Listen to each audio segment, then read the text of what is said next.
When Microsoft added achievements to their consoles during the launch of the Xbox 360 with the goal to extend their game's replayability, little did they know that a new shift had been made to the video game industry. High score tables, speedrunning, and challenge runs have long since existed in gaming, but having a generalized tracking system for doing everything a game had to offer led to so much more engagement with that era of video gaming. Now, what are achievements, you didn't ask? Well, in any supported game on the Xbox console and eventually PC, achievements are a condition of goals that, when met by the player, reward them with a notification and points, depending on what was done. These condition flags can be triggered depending on what the developer outlined as a sufficient act that was performed that could range from starting a game to beating it on the hardest difficulty with your eyes closed. Unlike individual game achievements that are only tracked inside that particular software, the global system tracks the rewards earned from each game's achievements, which totals up to an individual player's gamer score.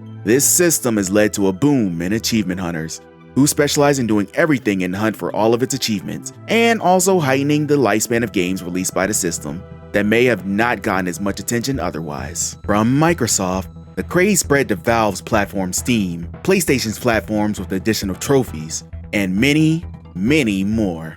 One conspicuous absence is Nintendo, which sadly excludes a ton of gaming history from an achievement-based system. But not only Nintendo, what about achievements for previously released systems before the 360 that aren't currently available on current consoles? Well, an answer was made in 2012 that if you're interested in, you should definitely get involved with.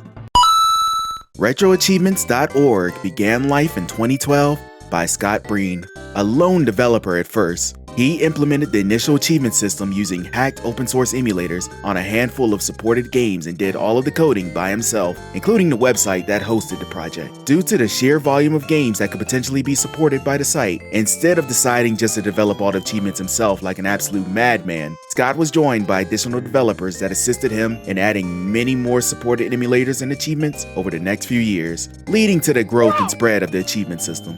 Today, the Retro Achievement community boasts over 100,000 users and over 40 supported systems, with a community-supported website through its Patreon and volunteer developers being added constantly. There are no sign of a Retro Achievement slowing down anytime soon.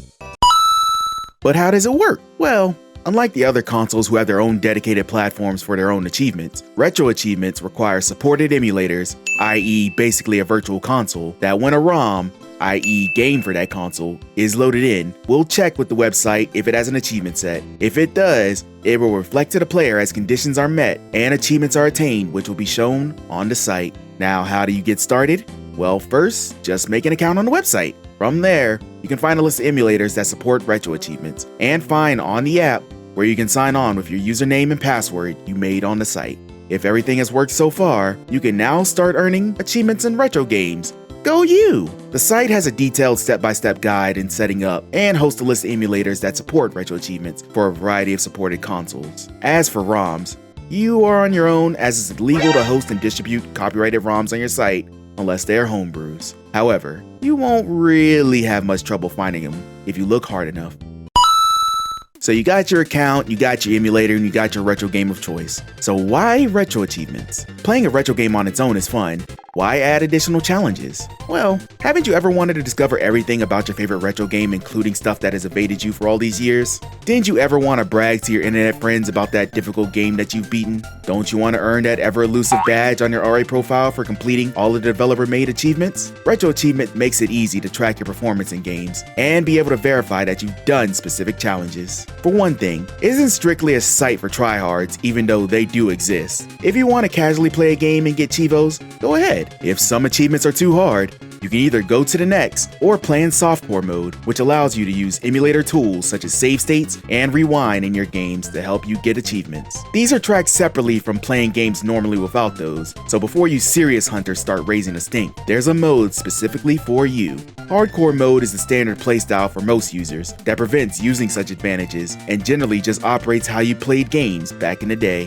Hardcore and softcore mode points and rankings are tracked separately, as are your achievement progress and the badges, with hardcore badges earning you a colorful border. Because each game set is developed by either a different individual or group of developers, the amount of achievements and points it rewards depends on the game itself. Some of the bigger sets are usually reserved for compilation games, though extra and bonus sets will also award tons of points for being extremely hard, requiring tons of luck, or glitch knowledge. That's not all the site hosts, however, as you can also see leaderboards in each game. These leaderboards can range on what they're measuring, from speedruns in certain sections of the game you're playing, or the top score for mini-games, so it's recommended to check out what each game has to offer. These leaderboards are constantly updated while you play, so you don't have to worry about submitting your time or such like you would any other site. While getting the bragging rights for badging a hard set is incredibly satisfying, though, one other aspect of RA that doesn't get talked up enough is the absolutely close community of Retro Achievement users. Whether achievement getters or developers are mostly all here to enjoy their love of old video games, and they are not afraid of talking with each other about such. Whether on the official site forum, the Discord, hell, even on other social media sites including Twitch and YouTube, you will find RA users helping each other out or talking about their successes or what they're working on currently. It's pretty neat. Of course, you may find a shitter in an achievement comment section complaining about something being too hard for a base set, but overall it's a very welcoming community, and one that's simple to join, but very hard to put down. Now, the system isn't perfect, as nothing is. Since the achievements are user-made, some chivos can be absolutely diabolical. While people can voice their opposition to such, unless there's a bug or mechanical failure, it's unlikely to be removed or moved to a bonus set specifically for extreme challenges. Some games also don't have sets available, and in order to request one to be added, you and a bunch of your other RA people need to use your limited requests on the site for it, which, although helpful for getting a game noticed by developers, doesn't guarantee something to be added. The developers also have lives, so it may take a while for your favorite childhood game to get an achievement set added. And while the admins can be pretty responsive about bugs or achievements not unlocking when requirements are met, it can be pretty frustrating to see your unlock request be rejected, while also watching potential cheaters go scot-free. Nobody is perfect, and retro achievements aren't by a long shot, but I highly recommend you give them a chance if anything I've said so far sounds appealing to you.